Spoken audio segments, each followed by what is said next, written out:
Hello, everybody. Have a few stories for you from around the state of Texas that I want you to hear. First one is a woman who left the state to get an abortion done because of a medical condition that was likely fatal to the child and would have caused her to not likely not have children anymore in the future. Let's check it out. Well, the state's highest court ruled against a North Texas woman who challenged the state's abortion laws. She sued, saying that she qualified for a medical exemption. Fox 4's Paige Ellenberger joins us with an update on this legal case. Paige. Yeah, and at nearly 21 weeks pregnant, Kate Cox decided to get the procedure done in a different state, even before the high court's ruling came down. The attorneys for the North Texas woman say her condition was getting worse and she couldn't wait. Now, she fought to have an emergency abortion here in Texas. In a lawsuit, she argued her fetus was diagnosed with a fatal condition that put her life in danger and her future fertility at risk. Last Thursday, a district judge sided with her, allowing the procedure. The Texas Attorney General then asked the state Supreme Court to overturn that ruling. In a 7-page ruling, the High Court said it must respect the policy of the state legislature, writing, quote, "Judges do not have the authority to expand the statutory exception to reach abortions that do not fall within its text under the guise of interpreting it." Those on both sides of the issues are reacting to that ruling. It is discriminatory to take the life of any child because of a disability or even a fatal anomaly. I think it's just really unfortunate to have to beg for appropriate health care. I think that it would be best if we could defer to patients and their doctors and avoid interference from the government in these kind of just highly personal decisions. Before that ruling was made, Cox's attorney says she traveled out of the state to get the procedure. They say she had visited the emergency room multiple times as she waited for the court's decision. Now, while the Texas Supreme Court justices say this decision gives clarity about the legal standards moving forward, they did ask the Texas Medical Board to, quote, "provide guidance in response to any confusion." Now, this is a very touchy subject, and I don't know where you stand on this issue. Texas does have a 6-week abortion ban, and with no exceptions, I believe it is, very, very few exceptions. This woman had a medical condition, or the baby did, was diagnosed with the condition, and will likely not have made it to term, and the mother will likely not have children in the future. Now, I don't know where you stand. Like the woman in this video, she says it is discriminatory to abort a child just because it has a condition, and she believes that the birth should have gone on. And then you have one guy saying that the government should not be involved in these kind of decision making here, and the woman did what she thought was best for herself and her future, and she went out of state to get this done. Now, like I said, I don't know where you stand on this. This issue is very touchy, and I just want to lay out the stories here and let you decide for yourself on this matter. So yeah, you have that. This is very controversial what happened in Texas with the heartbeat bill that Greg Abbott signed. I believe it was 2021. Very controversial. Actually, yeah, it was 2021 because he didn't get. It didn't hurt him in the election. He got reelected in a landslide despite the controversial bill, and I think that was a bold move on his part, and it was big for the pro-life movement here in Texas.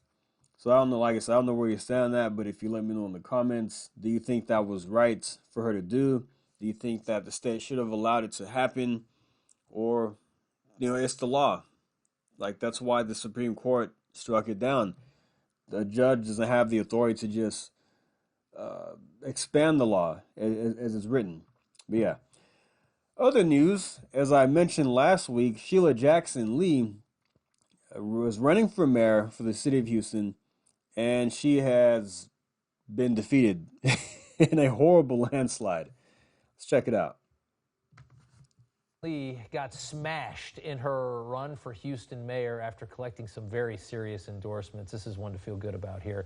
Losing to Democrat State Senator John Whitmer, 65 to 36 points, a landslide. What could have been the reason for the defeat? Well, one of Lee's ads telling people to go out and vote on the wrong day might have been part of it, telling everybody to vote on December 7th when the election was actually December 9th. Old Sheila. It could have been the fact that Sheila Jackson Lee. Yeah, I wonder if that had anything to do with it, but I think it's more so the fact that she just, I a nasty woman. He is just a horrific person, too, as illustrated here. Nobody knows a goddamn thing in my office, okay? Nothing. So when I called Jerome, he's going to be sitting up there like a fat, stupid idiot talking about what he doesn't know, okay? Both of y'all are up a fucking It's the worst that I could have ever had put together. Two goddamn big children. Fucking idiots. Serve no goddamn purpose. Just a nice little look at your political class in this country. But after losing the mayoral race, Lee announced her re-election for Congress, her little safe space where she'll never lose. And finally, on this commercial... Yeah, she's likely going to win that race. She's going back to her safe space, as he said. She got clobbered. The man who defeated her is John Whitmer, as he said.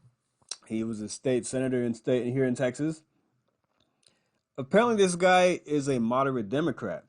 He beat her with 65% of the vote, with nearly 17% of the 1.2 million eligible registered voters cast their ballots in Harris County runoff election.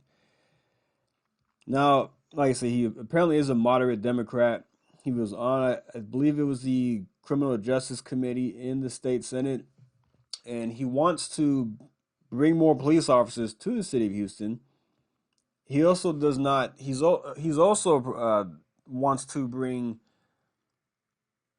200 Texas Department of Public Safety troopers to patrol Houston streets, as we did in Dallas and Houston at one point.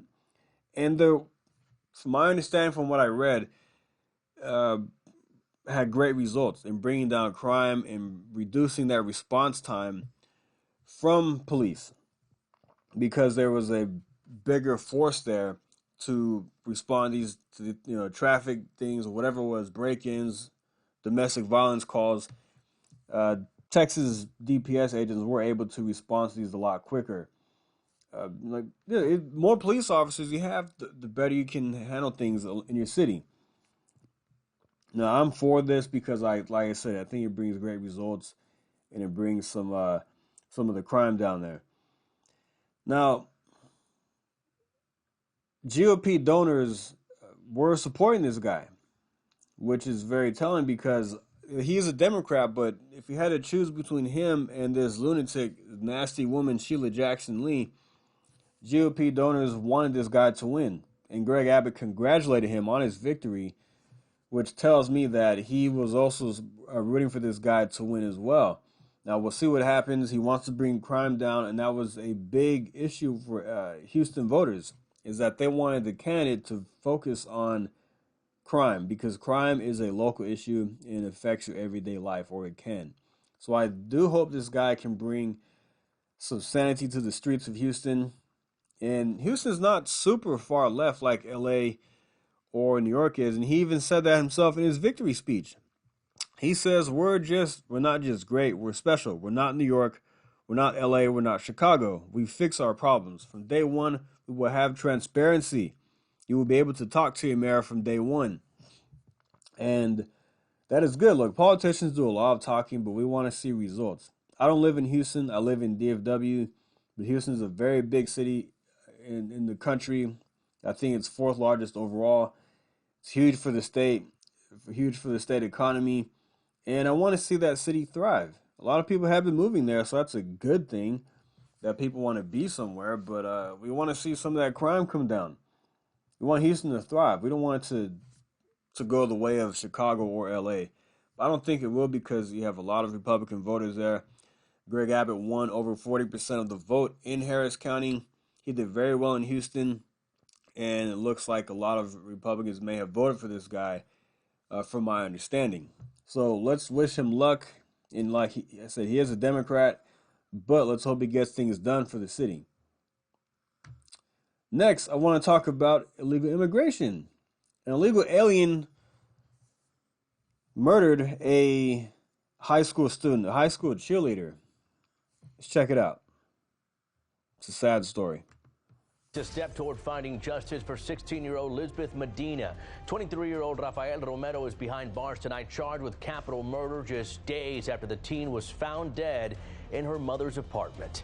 Good evening and thank you for joining us tonight. I'm Bill Barajas. Tonight we are learning more about the suspect in that murder investigation. Romero is currently being held in the Jackson County Jail on a $2 million bond. The killing happened in Edna, but Romero was arrested about an hour away in Schulenburg, where he lives. KPRC 2's Corley Peel shares the questions that still linger in this tragic case. There are a lot of questions that need to be answered. As of right now, it's unclear if Romero knew the beloved cheerleader or why police say he would want to kill her. With his hands cuffed behind his back, Rafael Romero makes his way into the Jackson County Jail. He's accused of killing 16-year-old Lisbeth Medina. Romero's arrest, a relief to Medina's family. KPRC2 spoke with the cheerleader's mother this week. She found her daughter's body in a bathtub on Tuesday night.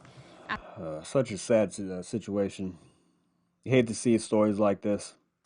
After she never showed up to a Christmas parade. I'm sorry I wasn't there to protect her. Police responded to their home at the Cottonwood Apartments. How Medina died is a mystery. On Friday, police released these photos of the suspect, showing him running across the street in a hoodie and a photo of a silver car. The next night, the community held a vigil, hoping for answers. She loved being here. She loved this community. I saw her at Thanksgiving, and she told me, "Yeah, I love Edna. It's so fun. I love the high school. I have a lot of friends." By that night, Romero was arrested in Schulenburg. Records show he was arrested in Schulenburg last year on a burglary charge.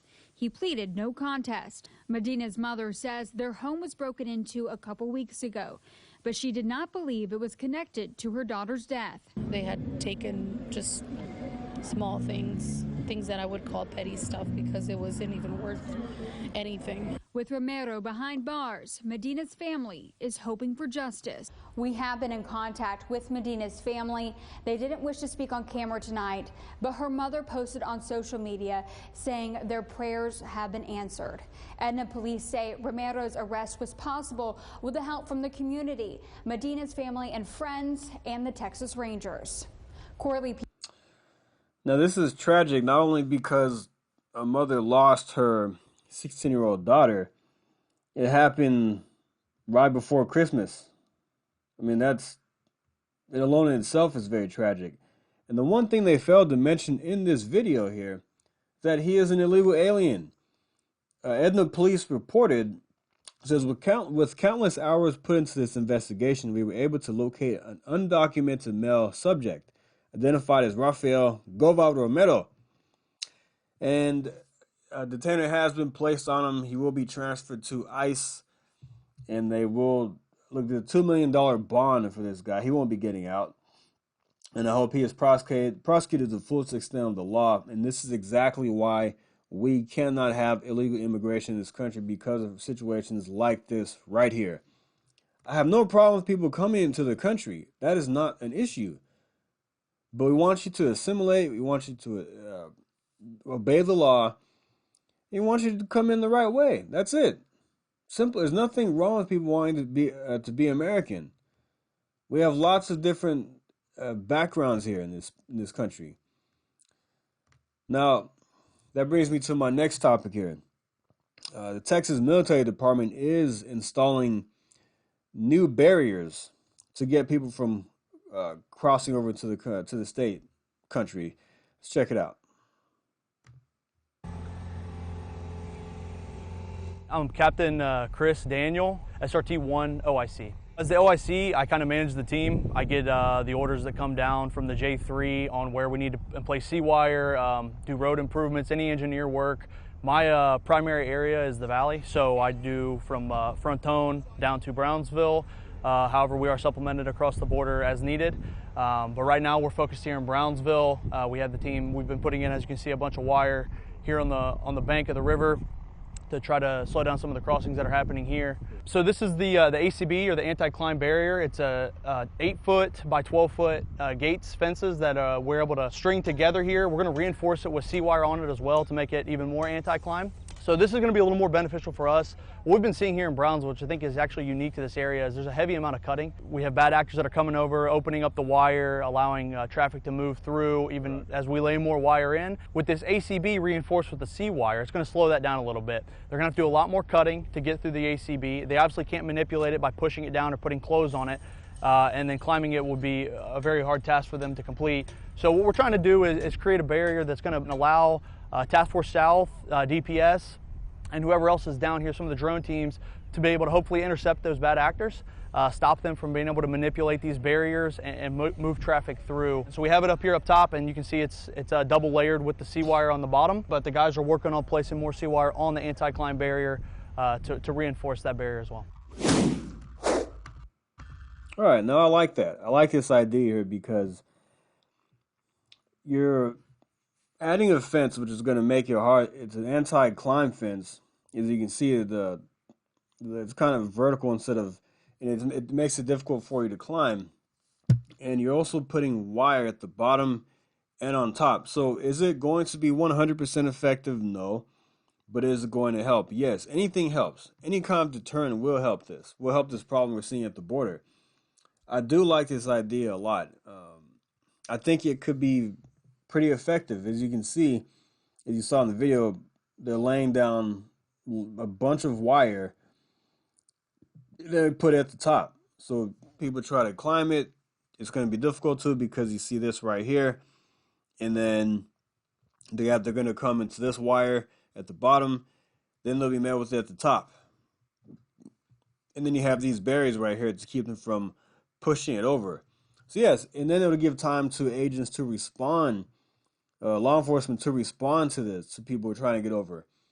And as we've talked about in the past, there will be a bill that will be signed soon by Governor Greg Abbott, which will allow Texas law enforcement to arrest illegal aliens and jail them. So this is good news here. Yeah, I'll keep you posted on that as time goes on. But on to the next story. High school basketball player and older brother beat up coach after a game for being benched. This is lunacy.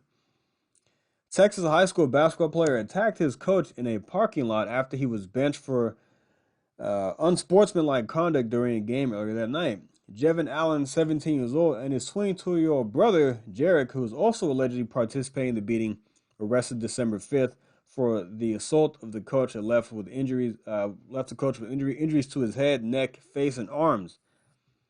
This is sad because his family didn't do anything to step in.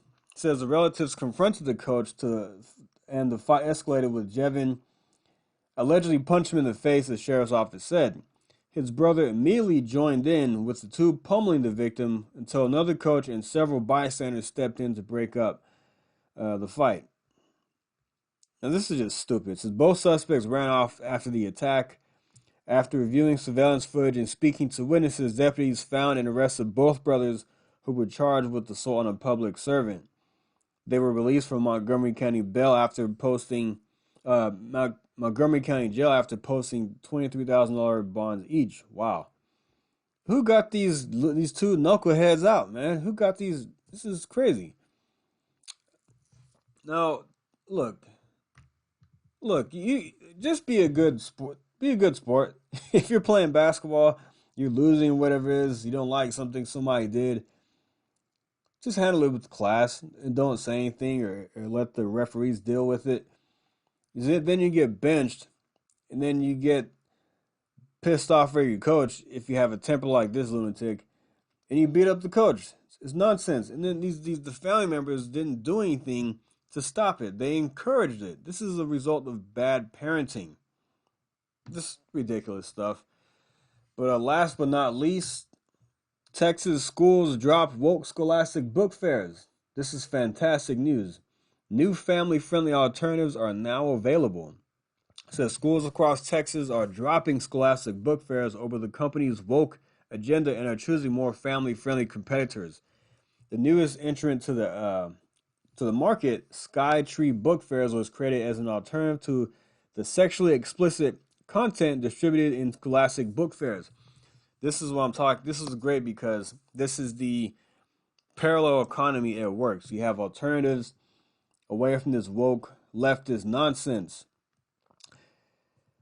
Scholastic is the world's largest book publisher and distributor of children's books, and has dominated the in-school book fair market for decades. I know about Scholastic because when I was in grade school, obviously I saw these books and they were very popular. But over the past several years, Scholastic executives have intentionally pushed books that expose children to sexual content and promote the left's LGBTQ 1, 2, 3, 4, 5, 6, 7 ideology. In turn, parents concerned about their students' exposure to the age-inappropriate content have pushed school officials to change book vendors. Grapevine Colleyville Independent School District dropped Scholastic last year after the company refused to provide a list of titles that would be offered to students during a book fair. This is good. This is great news. We're seeing this across the state with these schools switching book publishers because of the woke nonsense. And this is how you fight back. The teachers or the parents push back on this nonsense, and results are happening. This is how you keep children, let them grow and make their own decisions without, look, you don't want to push, what I'm trying to say is you don't want to push them any kind of way. Let kids be kids. Read child-friendly books, which are not going to push an agenda on them like gender nonsense, all this LGBTQ 45.2327,000 nonsense. Let kids be kids. Then when they become adults, they can make their own decisions. That's how it should be. But all right, guys, that is your Texas Roundup with some stories across the state. And I will see you back next week for another Texas Roundup. You have a good day. Like and subscribe, and I'll see you next time. Thank you. Take care.